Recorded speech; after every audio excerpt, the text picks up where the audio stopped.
If you want to know how my skin turned from this to this, then please keep on watching. Hey, hey, hey! She's a Mona Lisa.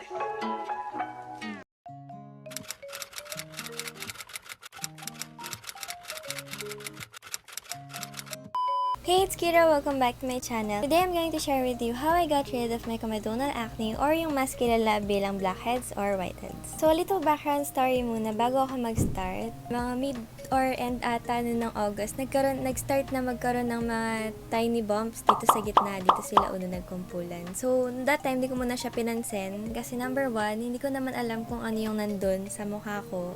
Tsaka akala ko mawawala din siya agad. Inisip ko na lang hayaan ko muna ganun. And number 2, dahil doon, hindi ko alam kung ano ilalagay ko. So to end that confusion, let us know muna kung ano nga ba yung comedonal acne. So yung comedonal acne daw, kilala siya bilang yung skin-colored na tiny bumps na makikita natin mostly or commonly sa forehead natin o kaya sa chin natin. Yung comedonal acne, marami daw siyang types pero yung pinaka-common lang niya ay yung blackheads and whiteheads. So, bakit nga ba tayo nagkakaroon ng blackheads or whiteheads? Nagkakaroon tayo nito if yung sebum or yung oil ay natatrap dahil sa dead skin cells natin or dun sa oil na namuo sa hair follicles natin. Nangyayari to if number 1, hormonal imbalance tayo. Kasi kapag hormonal imbalance tayo, maaari yun mag-lead sa excess production ng oil. So if nagkakaroon ng excess production ng oil, mas lalo tayong magiging prone sa acne, lalo na if clogged yung pores natin.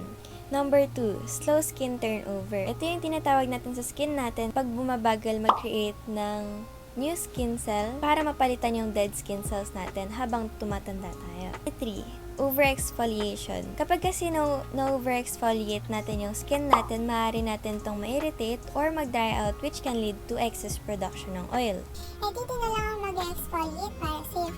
Number 4, underexfoliation. Kapag hindi kasi natin tinutulungan yung skin turnover natin, mas talo tayo na nagiging prone sa clogged pores. So ngayon, na alam na natin kung ano nga ba yung reasons kung bakit tayo nagkaka-blackheads or whiteheads, aalamin naman natin kung ano yung ingredient na makakatulong sa atin makapag-unclog ng pores at makakapag-exfoliate ng skin natin ng maayos. So ito yung mga dapat nating hanapin sa isang product. Azelaic acid, benzyl peroxide, salicylic acid, at glycolic acid. Yung mga ingredients kasi na ito, kilala sila sa pag-unclog ng pores which is very helpful sa mga acne. So, ito na yung mga products na ginamit ko na nakatulong din sa acne ko. Lahat ng babanggitin ko na products ay mabibili nyo sa Mercury Drug or sa Watsons. Itatry ko na lang din mag-leave ng link sa description box so para mahanap nyo din. Meron akong 2 categories dito, yung cleanser tsaka leave-on products. Magsisimula muna tayo sa cleanser. Sa cleansers kasi, kailangan natin hanapin yung cleanser na hindi siya nakakapag-dry out ng skin pero na-make sure niya na naka-cleanse talaga yung skin natin. For cleanser, una kong ginamit yung Dove Sensitive Skin. So, yung Dove na ginamit ko, nilalagay ko lang siya sa soap, anong tawag dito? Soap holder. Maganda na i-separate mo siya ng case para hindi mo siya nagagamit sa katawan mo. Nung naubos ko na yung Dove, bumalik ulit ako dito sa Senka Perfect Whip. Actually, pangatlo na atang bote to. Mild lang siya, tapos nakikleanse niya yung skin pero hindi niya na-dry out.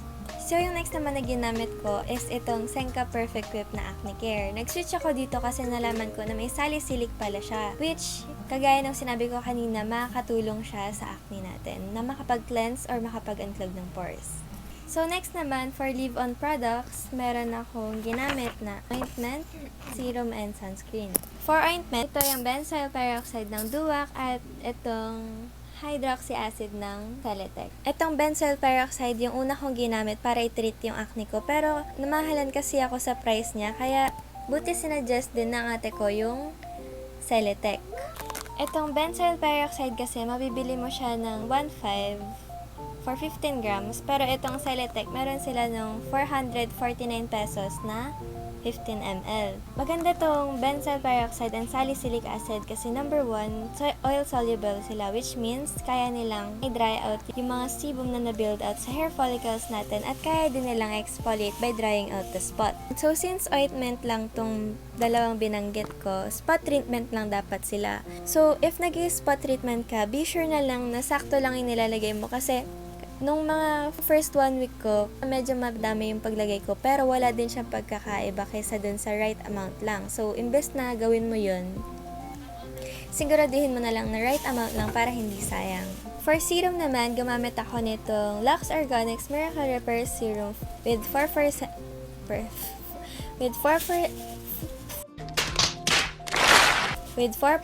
niacinamide. If nagtitreat ka din ng comedonal acne, optional lang tong serum na to. Ginamit ko lang siya para ma-brighten yung mga spots na wala ng bump.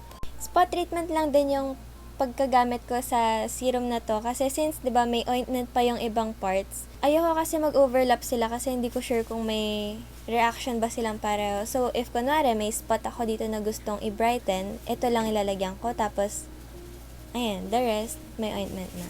So, last product naman sa sunscreen. Kailangan kasi natin mag-sunscreen para maprotektahan yung skin natin, lalo na kung gagamit tayo ng products na nagko-contain ng mga ingredients na nabanggit ko kanina. So, yung ginagamit kong sunscreen ay itong Fresh Skin Love 98% Tomato Glass Skin Water Drop Cream. Meron siyang SPF 30. Ginamit ko to kasi pagka nilagay mo siya sa balat mo, madali na siyang ma-dissolve, kaya hindi siya masyadong mainit sa balat or mabigat. Ganun.